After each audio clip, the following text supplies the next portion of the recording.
inversiones permanentes, ¿no? A través de un ejercicio que recuerdo que hemos visto en la norma contable número 7, ¿no? Es muy similar, y donde dice que al 31 de diciembre del 2019 las inversiones componen, dice, inversiones en cuotas limitadas, una línea telefónica con un valor nominal de $500, equivalente a 3.480 bolivianos. También se tiene inversiones en SIPCA, 1.100 acciones, con cada uno con valor nominal de boliviano 100. Participación en SIPCA, 1.100 acciones, dividido sobre 2.000, tiene una participación del 55%. Si multiplicamos 1.100 acciones por valor de 100, nos da 110.000, ¿no? Y en total tenemos 113.480, ¿no? Asimismo, dice, SIPCA reportó que su patrimonio al 31 de diciembre del 2020, expuesto en su estado financiero dictaminado, alcanza el importe de bolivianos 180.000, menor al periodo inicial debido a pérdidas. Entonces quiere decir que la empresa donde se tiene inversiones ha sufrido una pérdida, ¿no? Y eso también afecta a cuando la empresa tiene inversiones, ¿no? Entonces, eso es lo que vamos a evaluar, cuánto hemos perdido por haber invertido en SIPCA, ¿no? Y la norma 7 nos dice que primeramente, previo al ajuste al valor patrimonial proporcional, debemos actualizar, dice, tanto en este caso de cuotas limitadas y también las inversiones de SIPCA, y no ajustamos en función a unidad de fomento y vivienda. No lo estoy ajustando hasta 10 de diciembre, lo estoy ajustando hasta el 31 de diciembre, o sea, tomando en cuenta unidad de fomento de 235.851. Entonces, si los 3.480 multiplicamos por el coeficiente de actualización, nos da 3.520. La diferencia sería 40. De la misma manera, los 110.000 multiplicamos por el coeficiente y nos da 111.257, ¿no? Y una diferencia de 1.257. Ahí la sumatoria creo que anda mal, ¿no? Debería ser 1.297 y no 1.296. Entonces, una vez actualizado, tanto de cuotas limitadas y de SIPCA, ¿no? Y el siguiente paso es determinar el valor patrimonial proporcional, ¿no? Y el valor patrimonial proporcional no es más que el patrimonio de la empresa, en este caso de SIPCA, dividido entre número de acciones en circulación. Es decir, número de acciones en circulación son 2.000 acciones, ¿no? Dividimos 180.000 entre 2.000, nos da boliviano 90 cada acción, ¿no? Y esas 90 acciones multiplicamos por 1.100 acciones que tenemos invertido y nos dan 99.000, ¿no? Y teníamos inicialmente invertido 110.000 y hay una diferencia de 11.000, ¿no? Entonces, hay una pérdida en este caso, ¿no? Y el asiento sería, por la actualización, tendríamos que llevar a inversiones por 1.297 contra ajuste por inflación y tenencia de bienes, ¿no? 1.297. Y la pérdida sería de 12.257 contra inversiones. ¿Qué significa? Que inversiones va a disminuir, ¿no? Entonces, ahora hay pérdida en inversiones o en todo caso podríamos llevar también a ajuste por inflación y tenencia de bienes, ¿no? Pero normalmente en la práctica utilizamos ganancia en inversiones o pérdida en inversiones permanentes, ¿no? Y en la glosa decimos valuación de inversiones al valor patrimonial proporcional. Entonces, ¿qué implica eso? Que la empresa ha incurrido en una pérdida de 12.257, ¿no? Esos 12.257 va a afectar a la cuenta de inversión. Por lo tanto, inversiones se va a ver disminuido en 12.257, ¿no? Y eso es en lo que respecta a inversiones, ¿no? Es que generalmente cuando se tiene la norma 7 nos especifica que nos dice que debemos evaluar las inversiones permanentes cuando se tiene influencia significativa. Dicho de otra manera, es cuando la empresa tiene inversiones más del 50%, ¿no? La influencia significativa implica que a veces cuando son varios accionistas se pueden asociar y tener control, digamos, ¿no? Control de la empresa, digamos, ¿no? Tener control de la empresa, ¿qué significa? Digamos, tener la toma de decisiones, ¿no? Entonces, ahora, ¿cuándo se tiene la toma de decisiones? Cuando se tiene inversiones más del 50%, ¿no? Y cuando se tiene más del 50%, prácticamente tiene la toma de decisiones, ¿no? Va a decidir. Entonces, eso en lo que respecta a inversiones permanentes, ¿no? Que lo fundamental es que determinar el valor patrimonial proporcional, que en la práctica normalmente enviamos una carta de confirmación a la empresa donde tenemos inversiones para que ellos nos responda por escrito a cuánto alcanza el valor patrimonial proporcional, ¿no? Y como resultado de ese envío de confirmación, muchas veces hemos recibido la respuesta de que desconocen qué es el valor patrimonial proporcional. Entonces, en esos casos, por ejemplo, es mejor solicitar el patrimonio o el estado financiero y en base a eso podemos determinar el valor patrimonial proporcional. El valor patrimonial proporcional no es más que el total del patrimonio dividido entre el número de acciones en circulación, es decir, el valor de cada acción, cuánto vale, ¿no? En este caso, por ejemplo, inicialmente el valor de cada acción era 100 bolivianos y ahora ha bajado a 90 y tenemos una pérdida, ¿no? Entonces, también quiero hacerles recuerdo que invertir siempre implica un riesgo ¿no? Es un riesgo que uno tiene que saber cuando uno invierte, ¿no? Entonces, ahora el empresario siempre va a invertir en algo que conoce, ¿no? Es muy difícil que invierta en algo que no conozca, ¿no? Entonces, y es más, pues no, o sea, no sé si ustedes sabían, aquí en Santa Cruz o en otros departamentos hay grupos económicos, ¿no? O a nivel nacional hay grupos económicos que tienen, digamos, el núcleo, en este caso el banco, digamos, ¿no? Por ejemplo, Banco Visa, vamos a decir, es el núcleo, el centro, digamos, ¿no? Y alrededor hay una compañía de seguro, ¿no? Que creo que es Visa Seguro, y hay agencias de viaje, ¿no? Hay empresas de asesoradero, hay compañía de seguros, etcétera. O sea, todo gira en el entorno del banco, ¿no? Por eso llaman ellos un grupo o consorcio económico, y de ahí ellos cuidan de que el dinero no salga, digamos, ¿no? Salvo algunas excepciones, ¿no? Ellos cuidan, digamos, que el dinero salga del grupo económico, ¿no? A no ser que haya excepciones, digamos, ¿no? Y eso es lo que he podido yo ver, que cuando era auditor de esos grupos, he conocido varios grupos que manejan a nivel nacional, ¿no? Entonces, en eso ellos siempre tratan de cuidar y invertir en algo que conocen, ¿no? No, muy difícil que inviertan en algo que no conozcan, ¿no? Entonces, jóvenes, esto en lo que respecta a inversiones, ¿no? Y vamos a ver luego el patrimonio. El patrimonio, sin duda, es un tema neurálgico, puede decir, o sea, en lo posible, patrimonio, ustedes conocen, el patrimonio está conformado por capital, las reservas y el resultado acumulado. Esos tres rubros componen el patrimonio.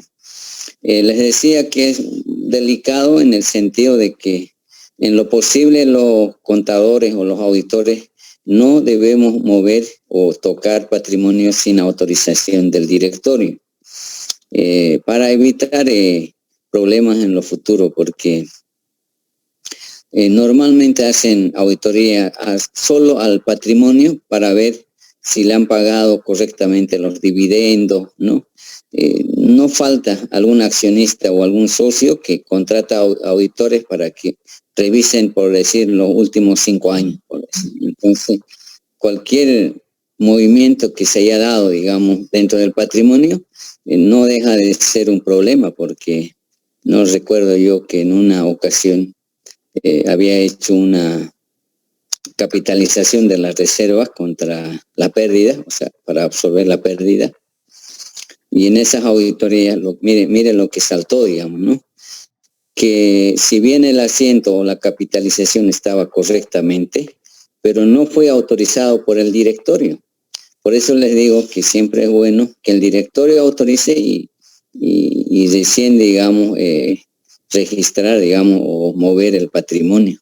¿Por qué? Porque ellos argumentan de que no se puede tocar o mover o modificar alegremente el patrimonio, ¿no? Entonces, en ese sentido, ¿no? Por la experiencia que yo tengo, les aconsejo no modificar o no mover el patrimonio, salvo a que esté debidamente respaldado por el directorio, ¿no? Que cuando hay una reunión en el directorio, ellos determinan, levantan o sacan una resolución, o en todo caso hacen constar en un acta que cómo se va a tratar las utilidades, no si se va a constituir la reserva, etcétera, ¿no? Ellos son los que determinan al final, porque ellos son los dueños de la utilidad y ellos son los que determinan, ¿no? Ahora, si ellos determinan capitalizarlo o distribuir dividendos,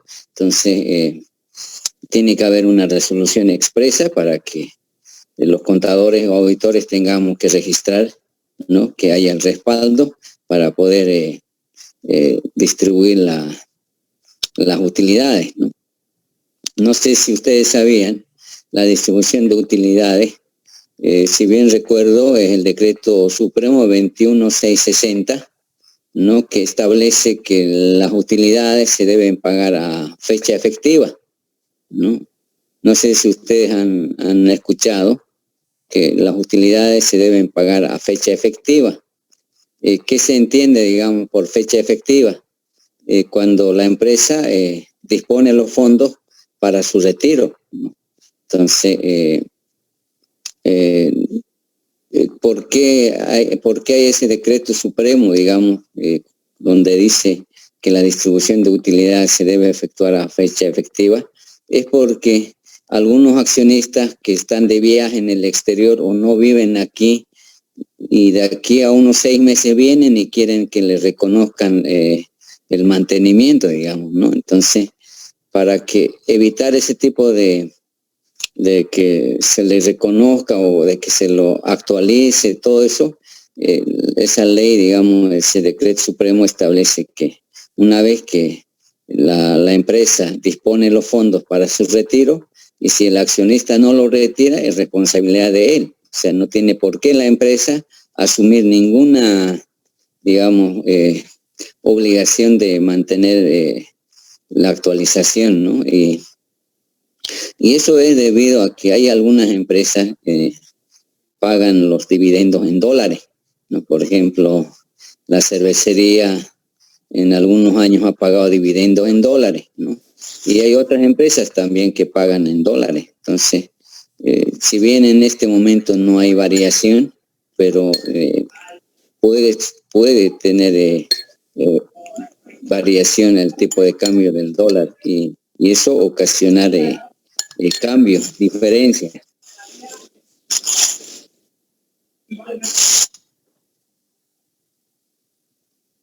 ¿Alguien tiene activado? A ver. Hola.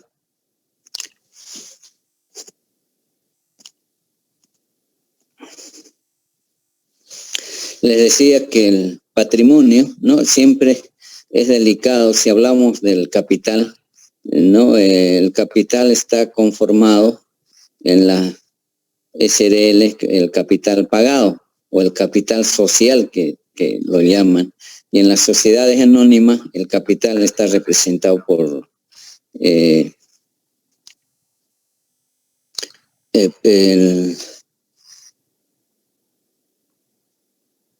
hay capital autorizado, el capital autorizado, el límite, y luego tenemos el capital suscrito, el capital comprometido, y después tenemos el capital pagado, efectivamente pagado en efectivo, ¿no? Entonces, eso hay que diferenciar capital autorizado, capital suscrito y capital pagado. Y enseguida nomás tenemos el ajuste de capital, que también forma parte del capital, ¿no? No lo podemos separar de capital, es lo que se llama ajuste de capital. Después tenemos el otro rubro, que son las reservas. Entonces, en eso de las reservas, llámese reserva legal, reserva por revalúo técnico, reserva para futuras contingencias, reserva educación, reserva salud, llámese cualquier denominación. Esas reservas se crean con dos finalidades: para capitalizarlo o para absorber las pérdidas, ¿no? Esas dos funciones, digamos, ¿no? O sea, las reservas podemos capitalizarlo. Capitalizar significa incrementar el capital, ¿no? O cuando tengamos pérdida, podemos absorber con las reservas, ¿no? Y esas dos funciones tiene las reservas en general, ¿no? Entonces, después tenemos resultados acumulados. Resultado acumulado registra las utilidades que no se han distribuido y la utilidad y o pérdida del año, nada más. O sea, no podemos registrar otra cosa que no sea la utilidad y o pérdida. Entonces, bajo ese comportamiento, digamos, hay que analizarlo, ¿no? Por un lado el capital, las reservas y resultado acumulado. Y cuando actualizamos el capital, por ejemplo, llevamos a ajuste de capital. Y cuando actualizamos la reserva, llevamos a reservas, ajustes patrimoniales. Y cuando ajustamos el resultado acumulado, llevamos a la misma cuenta resultado acumulado, ¿no? Así lo establecen las normas contables, ¿no? De que y eso es normalmente dentro del patrimonio.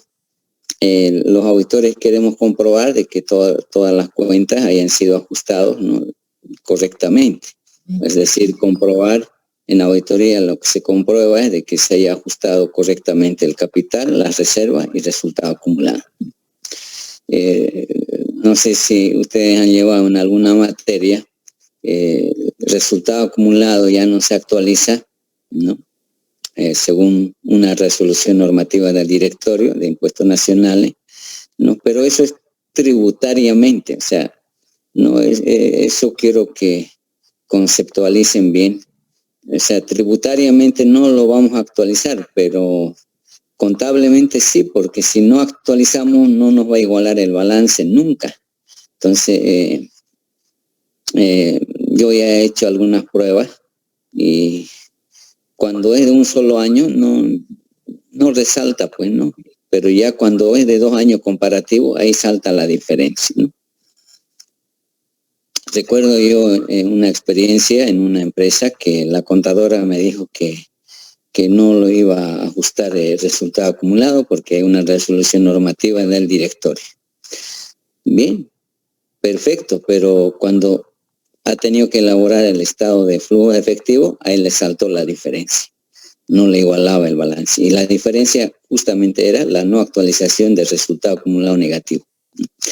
Recién ella se dio cuenta que sí o sí tenía que ajustarse porque si no, surge pues una diferencia, ¿no? Entonces, eso quiero que quede bien claro, que tributariamente no se tiene que actualizar el resultado acumulado, pero contablemente sí, ¿no? Al igual que el impuesto a las utilidades, pues, ¿no? Por ejemplo, tributariamente, si bien según estados financieros hay una utilidad o hay una pérdida, por decir, impuestos nacionales puede determinar una utilidad, ¿no? Pero eso es tributariamente, no afecta a la parte contable, ¿no?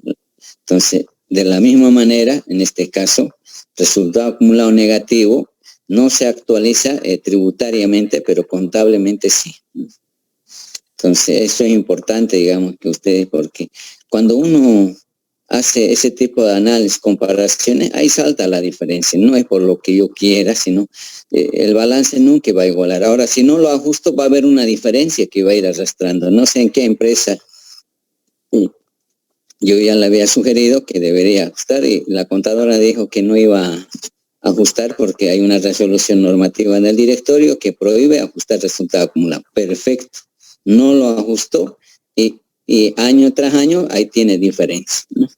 Cuando ya al final, cuando hace comparativo, ahí salta la diferencia, ¿no? Entonces, a veces es bueno siempre, por eso que las normas internacionales recomiendan de que los estados financieros sean comparativos, ¿no? Y ahí salta la diferencia. Otra situación en el tema del patrimonio, el tema de los aportes no capitalizados. Por ejemplo, siempre alguien pregunta, dice aportes no capitalizados o se ajusta, ¿no? Entonces ahí la explicación es lo siguiente. Aportes no capitalizados, o sea, son aportes en efectivo, pero que aún no se han capitalizado, se actualiza porque, ¿por qué? A ver, porque todo el patrimonio son no monetario, es sujeto a actualización, por lo tanto, se tiene que actualizar, ¿no? Y hay un estudiante en un semestre, no recuerdo en qué semestre, pero me preguntó y me dijo si la utilidad se actualizaba. Pero si la utilidad es parte del patrimonio, pues, ¿no? Se actualiza. El único problema es que el efecto es cero. ¿Se dan cuenta? El efecto va a ser cero. ¿Por qué? Porque la utilidad es al 31 de diciembre y al 31 de diciembre vas a tomar unidad de fomento y vas a dividir al mismo unidad de fomento y no va a variar, pero se actualiza, ¿no? Pero el efecto es cero, ¿no? Entonces, eso vamos a ver el patrimonio, ya que es un tema, lo van a ver ustedes, que en el patrimonio lo que hay que ver es a través del estado de evolución del patrimonio neto, donde vemos cuáles han sido los cambios, ¿no? De qué manera se ha movido el patrimonio durante el año, por eso, ¿no? Qué cambios ha sufrido, digamos, ¿no? Entonces, en eso radica, digamos, el patrimonio, ¿no? Que normalmente yo hago el estado de evolución del patrimonio, y el estado de evolución del patrimonio se puede ajustar de tres formas, ¿no? Ese es el caso, digamos. Por ejemplo, yo puedo ajustar el patrimonio cuenta por cuenta, o sea, ajustar cuenta por cuenta. Puedo ajustar el total del patrimonio y simplemente sus variaciones. Y luego, otra forma de ajustar es ajustar el patrimonio por tramos, digamos, ¿no? Por partes. Entonces, ajustando bajo esas tres formas el patrimonio, se tiene que llegar al mismo resultado. Entonces, eso es lo que a mí me da mayor confianza, digamos, cuando hago el estado de evolución del patrimonio, para estar seguro de que está correcto, por lo menos compruebo por otro camino más. Entonces, si llego al mismo resultado, quiere decir que está bien, ¿no? Entonces, eso da mayor seguridad. Por eso que es importante que ustedes sepan, por lo menos conozcan dos caminos para poder actualizar el patrimonio, ¿no? Y ya les decía que puedo ajustar por cuenta, puedo ajustar por tramos, puedo ajustar por el total del patrimonio y sus variaciones, ¿no? Son tres caminos, ¿no? Y de esa manera, ustedes ya a manera de práctica se van a ir familiarizando el de ajustar el patrimonio, ¿no? Ahora, generalmente exponemos pues de manera comparativa, ¿no? Eso también a veces trae problemitas que lo vamos a ver en el caso práctico. Por ejemplo, si voy a reexpresar lo del año anterior, ¿no? Porque para poder comparar tengo que reexpresar lo del año anterior y A veces cuando tengo que reexpreso el total del patrimonio y esa diferencia lo llevo a ajuste de capital, ¿no? O algunos lo llevan como reexpresión, pero yo tuve problemas ya en algunas empresas, siempre me preguntaban qué significa eso, reexpresión, ¿no? Entonces, para que no haya ese tipo de susceptibilidades, prefiero llevarlo a ajuste de capital, ¿no? Como o sea, llevar la actualización del total del patrimonio y llevarlo a ajuste de capital, ¿no? Solamente para fines de comparación. Porque si no, el balance no iguala, pues, ¿no? Sí o sí tengo que reexpresar el total del patrimonio. Ahora, ustedes se preguntarán, por ejemplo, si voy a actualizar cuenta por cuenta, no puedo actualizar cuenta por cuenta en el patrimonio. ¿Por qué? A ver, resulta de que el capital, si voy a actualizar, va a incrementar. Y el capital no tiene que modificarse. El capital se tiene que mantener. Si es por decir 100.000, tiene que mantenerse los 100.000. Entonces, por eso que actualizo el total del patrimonio y lo llevo a ajuste de capital. No sé si me están captando la idea. El capital no puede moverse, ¿no? Algunos estudiantes o algunos auditores lo actualizan el capital como que si el capital va a variar y no tiene que modificarse el capital, ¿no? Entonces, en eso hay que tener cuidado, ¿no? No sé si me dejo entender que el capital no tiene que moverse, ¿no?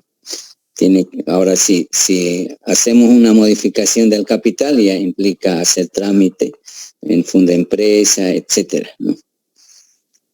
Y no sé si tienen alguna pregunta sobre la parte de inversiones o el patrimonio, ¿no? Y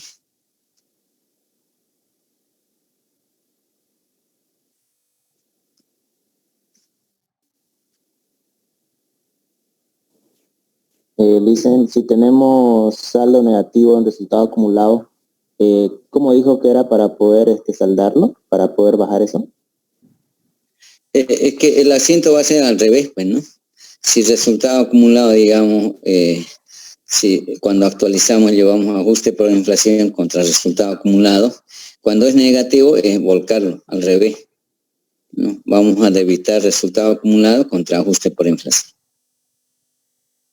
O sea, cuando se actualiza, cuando es positivo, ajuste por inflación contra el resultado acumulado.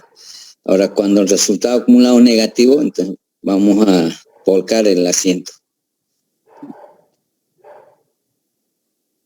Y yo quiero, por ejemplo, a ver, vamos a probar de 2 años y ahí se van a dar cuenta ustedes que sí o sí se tiene que ajustar. Ahora, si no lo ajustamos, va a originar una diferencia,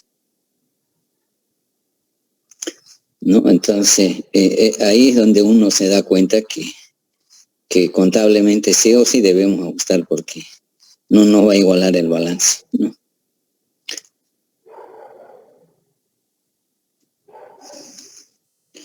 Claro, cuando es de un solo año, muchas veces no se percibe, ¿no? No salta a primera vez, pero cuando es comparativo, ahí tenemos problemas.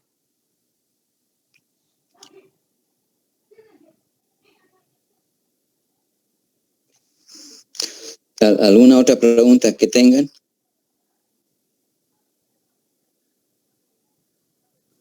Licen, buenas noches. Una pregunta. Ya. En el caso que nos dé ganancias e inversiones, ¿cómo sería el asiento? Disculpe. Ya, bien. El asiento va a ser inversiones, vamos a debitar y vamos a llevar a ganancia en inversiones, ganancia en inversiones. O sea, en vez de pérdida, llevamos a inversiones y abonamos ganancia en inversiones. Ahora hay algunos auditores llevan a rendimiento en inversiones, también es válido. Rendimiento en inversiones o ganancia en inversiones. Entonces, si va a aumentar, entonces inversiones cargamos contra ganancia en inversiones permanentes. Esa es la forma como se tiene que contabilizar cuando hay ganancia, ¿no? Y cuando es pérdida, pérdida en inversiones contra inversiones, porque va a disminuir. Ahora, por ejemplo, una sugerencia, no sé si pueden mayorizar, a ver, y tiene que saldarse las cuentas, ¿no? Y ahí ustedes mismos se van a... yo siempre trabajo con mayores, ¿no? Y ahora no lo he hecho, pero con mayores uno se va dando cuenta mejor, ¿no? Por ejemplo, mayorizar las actualizaciones, ¿no? Y se tiene que ir saldando las cuentas, ¿no? Ahora, por ejemplo, si bien hemos hecho en un solo asiento, podíamos haber hecho, perdón, si hemos hecho en 2 asientos, podíamos haber hecho en un solo asiento.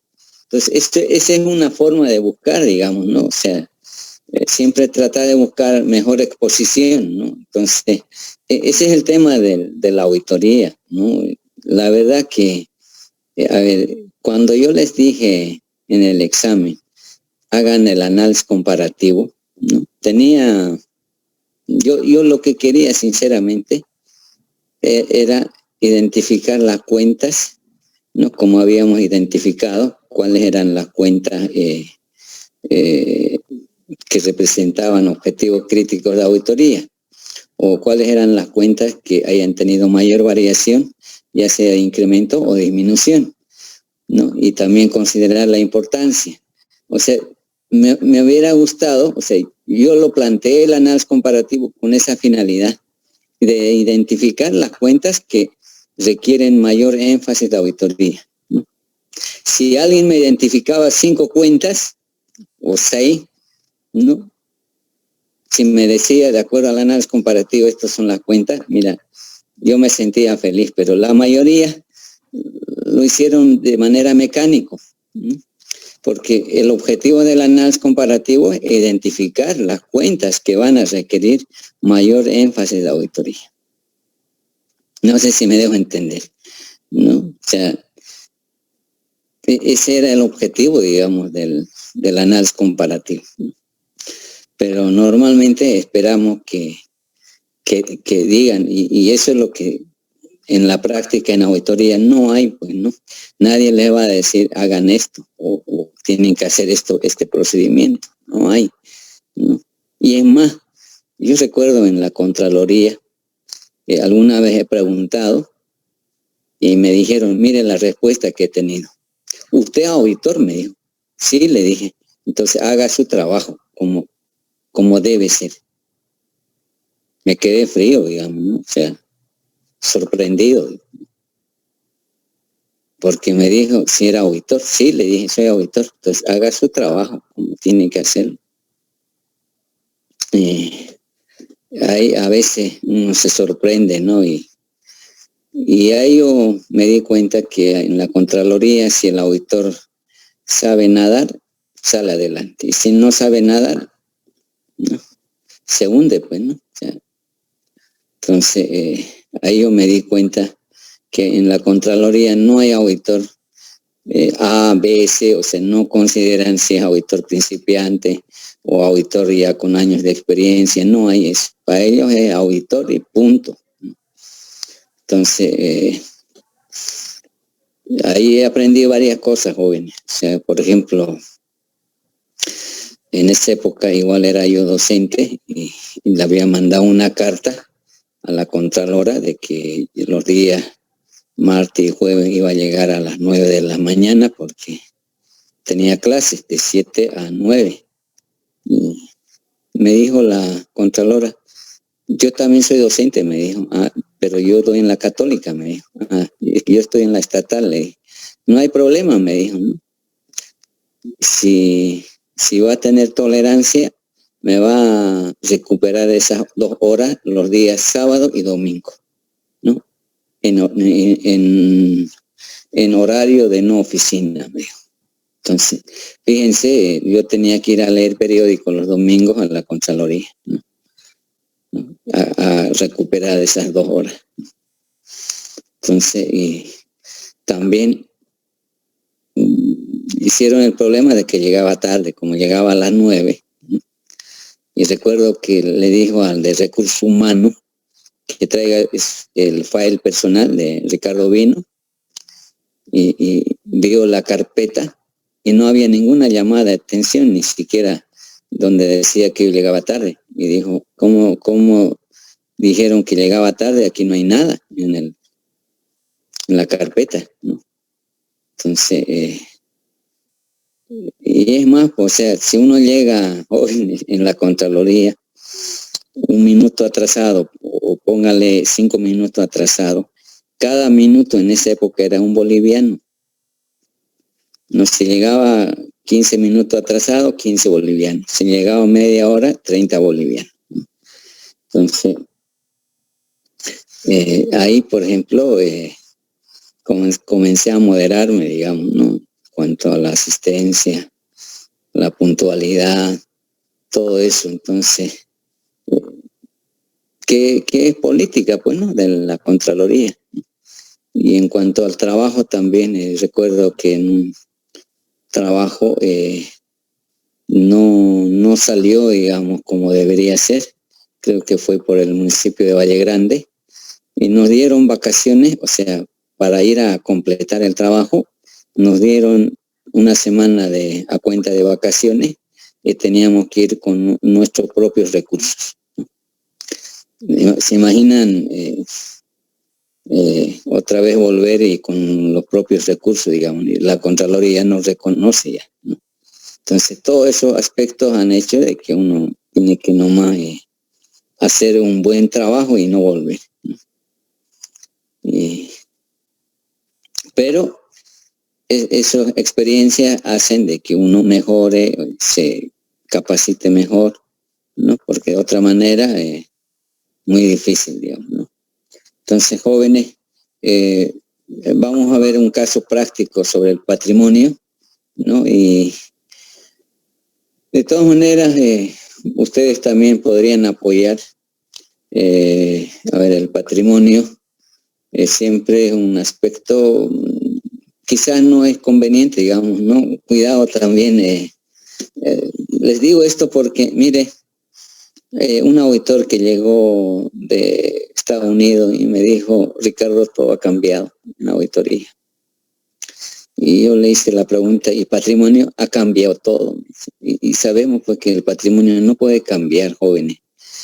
El patrimonio tiene que regirse de acuerdo a la legislación boliviana, ¿no? Entonces, si vamos a acudir a textos internacionales, el patrimonio no se ajusta, pues tenemos que sí o sí regirnos a lo que está dispuesto en nuestro país, ¿no? Entonces, en eso hay que tener cuidado, ¿no? Me dejo entender, ¿no? O sea, en cuanto al patrimonio, siempre debemos regirnos a todas las disposiciones legales vigentes en nuestro país, ¿no? De ninguna manera podemos pasarnos en otro país. Ya, eso es importante que vayan viendo que no, más bien es repasar la legislación boliviana, ¿no? En lo que respecta al patrimonio. Creo que ahí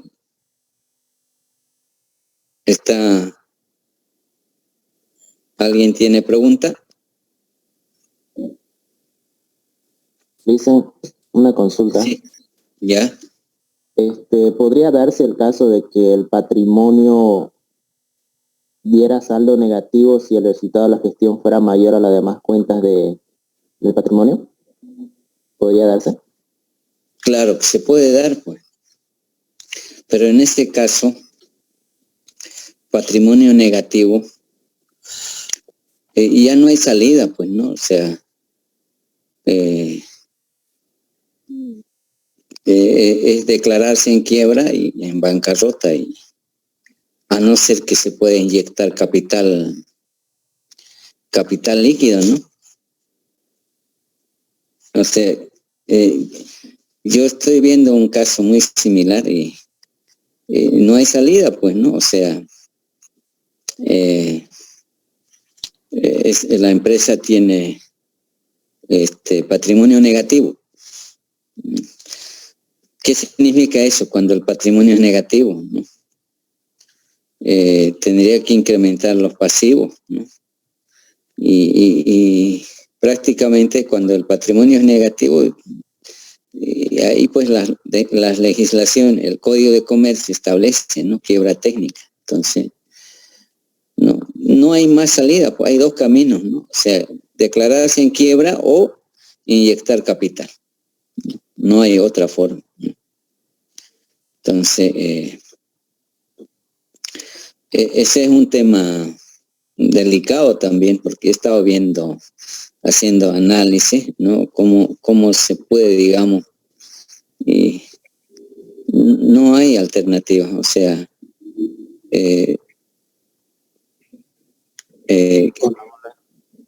quiebra o incrementar capital, ¿no? Porque de otra manera no hay salida. O sea, ahora hay parches, sí, hay varios parches, ¿no? O sea, que se podía, pero ustedes saben que desde el momento que una empresa está con patrimonio negativo, ¿no? Ya implica problema de empresa en marcha, ¿no? Esa empresa ya prácticamente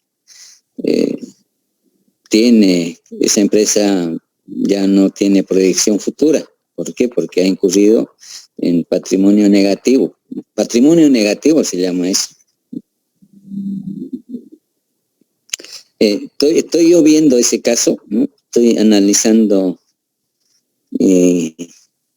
pero ya vi en dos bibliográficas que me sugieren de que incrementar los pasivos, pero con eso no solucionamos. Pues. Es un parche, como le digo. Después no hay más, o sea, no hay salida. O sea, es nomás declararse en quiebra o inyectar capital. Hola. Hola, sí, hola, licenciado Fausto. ¿Cómo está? Buenas noches, Lice. Buenas noches. Jóvenes, les voy a pedir, por favor, unos minutos que escuchemos al licenciado Fausto Mendoza, colega, y también les digo, jóvenes, compañero de equipo, yo soy parte de Fortaleza, y les voy a pedir, por favor, escuchemos la propuesta que tiene el licenciado Fausto Mendoza, ¿ya? Adelante, licenciado Fausto. Talleres de trabajo. Sin duda, a través de talleres de trabajo yo aprendí auditoría. Y créanme que para el próximo semestre lo voy a hacer conocer los análisis a través como talleres de trabajo, por decir, taller de trabajo de disponibilidades, taller de trabajo de cuentas por cobrar. Estoy trabajando en ello, me falta mucho, pero una vez que concluya voy a lanzar mis materias como talleres, o sea, porque ahí es donde uno aprende mucho mejor. Ya con los seminarios es necesario, sin duda, pero yo recuerdo que tanto en Price como en la Contraloría hemos tenido talleres de trabajo y donde uno asimila mucho mejor, ¿no? ¿Por qué? Porque aplicarlo, ¿no? De la práctica, ¿no? O de la teoría a la práctica. Entonces, jóvenes, lo que comentaba el licenciado Fausto, ¿no? Y es verdad, pues, ¿no? Fortaleza es un frente ya ganador en la asociación, ya se ganó, y probablemente se gane siempre y cuando, con la ayuda de ustedes, ya tanto la dirección como para la decanatura, ¿no? Pues un frente que está unido por profesores, ¿no? Que son la mayoría, ¿no? Por eso que yo soy parte de ese grupo, siempre yo me he identificado, ¿no? Yo soy parte de Fortaleza, apoyo al 100%, y pedirles, ¿no? Su apoyo, jóvenes, ¿no? Que nos pueda apoyar siempre respetando lo que es la ética, ¿no? Porque de ninguna manera yo les puedo obligar, ni siquiera, sino ustedes tienen que hacer un análisis y que su voto vale mucho. Entonces, jóvenes, nos vemos la próxima clase, ¿ya? Se cuidan, ¿ya? Hasta luego, Lisa. Hasta luego, Lice. Gracias. Buenas noches.